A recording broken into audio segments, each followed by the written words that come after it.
Le chantier du nouveau magasin Lidl de Rohrbach-les-Bitches avance. L'ouverture est prévue pour le 9 décembre prochain dans la nouvelle zone commerciale à l'entrée de la ville.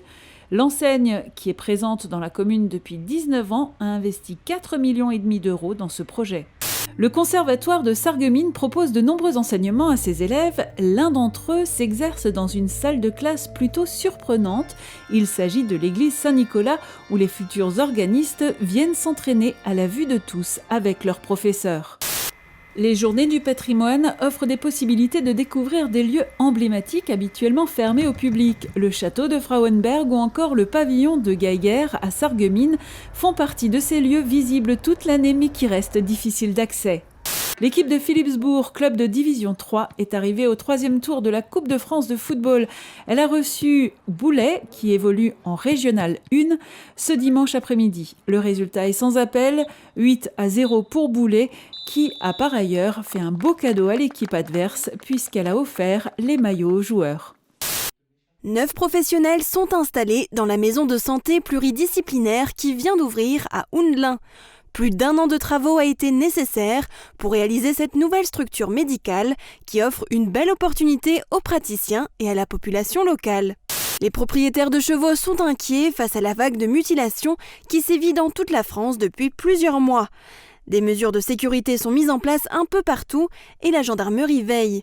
Un numéro vert a été mis en place pour toutes les questions, le 0800 73 89 08. La lieutenant Estelle Schwartz devient la chef de l'unité opérationnelle des étangs qui regroupe les sapeurs-pompiers de Saint-Jean-Rohrbach et Ilsprich.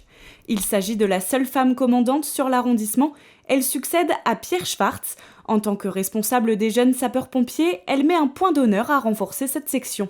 La 5e édition des Lauriers des collectivités locales de Moselle s'est déroulée ce mardi soir à Montigny-les-Metz. La communauté d'agglomération de Sarreguemines-Confluence a remporté les Lauriers de l'innovation pour la médecine nucléaire à l'hôpital Robert Pax de Sarreguemines. Le conseil syndical du SIDEM s'est réuni ce mercredi soir pour sa séance d'installation. Roland Roth a été réélu au poste de président avec 39 voix. À ses côtés, il y aura 2 vice-présidents, Pierre Lang, vice-président sortant, et Philippe Schütz, premier adjoint de Boulay. Les partis de gauche étaient rassemblés devant le site de Smart ce mercredi après-midi. Ils ont signé une déclaration unitaire et ont donné une réponse collective sur la situation actuelle de la vente de Smart. Ils souhaitent l'intervention de l'État dans ce projet.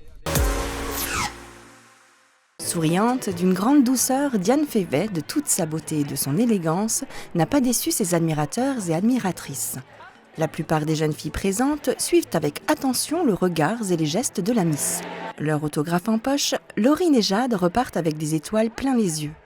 2000 à 2500, c'est le nombre de wagons recyclés en une année par la société Hermeva, leader européen des services de location et gestion de wagons de marchandises.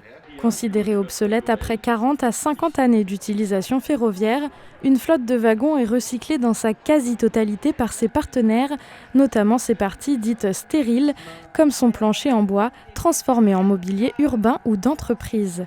Alors que le pont vit ses derniers jours, le chantier de Rosselmont n'est pas terminé pour autant. Il devra durer 4 mois, sauf complications. Piliers dégradés, structures qui s'effritent. Le montant des travaux pour une démolition-reconstruction a été évalué à 550 000 €, dont une partie ira à Xardel Démolition. À Schöneck, au premier jour de la fermeture de la frontière vers Gersweiler, peu d'automobilistes semblent au courant. Tandis que certains finissent par faire demi-tour, d'autres choisissent d'y aller quand même. Cette coupure concerne la circulation motorisée pour les habitants de Schöneck.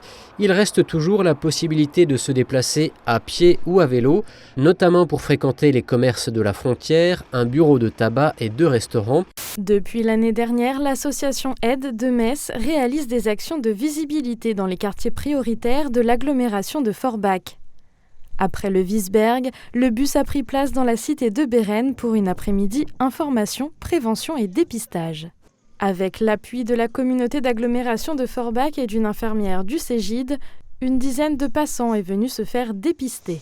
Le restaurant d'application accueille ce matin la finale du combat des chefs. C'est l'aboutissement après 1 an de projet. Une des élèves, Lola, est sortie vainqueur des affrontements contre ses camarades de terminale cuisine. Et en finale, son défi consiste à affronter le boss, Patrick Thiebaud, chef des travaux. Après une année d'école particulière due au Covid, cet événement tombe plus que jamais à point nommé pour promouvoir les activités physiques des structures scolaires auprès des élèves. Au collège Untersteller de Stirin-Wendel, les professeurs d'EPS ont choisi de marquer le coup en proposant aux 5e une journée Koh-Lanta, soit un parcours de 7 ateliers sportifs, un format qui a beaucoup plu à l'Union nationale du sport scolaire. Il fallait montrer patte blanche ce dimanche à l'entrée de la fête aux couleurs automnales. Prise de température et port du masque, les visiteurs n'ont pas rechigné et ont parfaitement joué le jeu. Ce qui prime, c'est de se retrouver à l'extérieur, en plein air et redécouvrir la traditionnelle braderie, mais également découvrir les dernières tendances artisanales. Les 44 350 modules du parc photovoltaïque produiront de l'énergie propre pour l'équivalent de la consommation électrique annuelle de plus de 2600 personnes, soit plus de 10% de celle des habitants des secteurs concernés. Débutée en décembre 2019 et retardée en raison de la crise sanitaire, la centrale photovoltaïque sera inaugurée en grande pompe ce vendredi en présence des maires de Forbach et Petite-Rosselle ainsi que du député Christophe Arendt.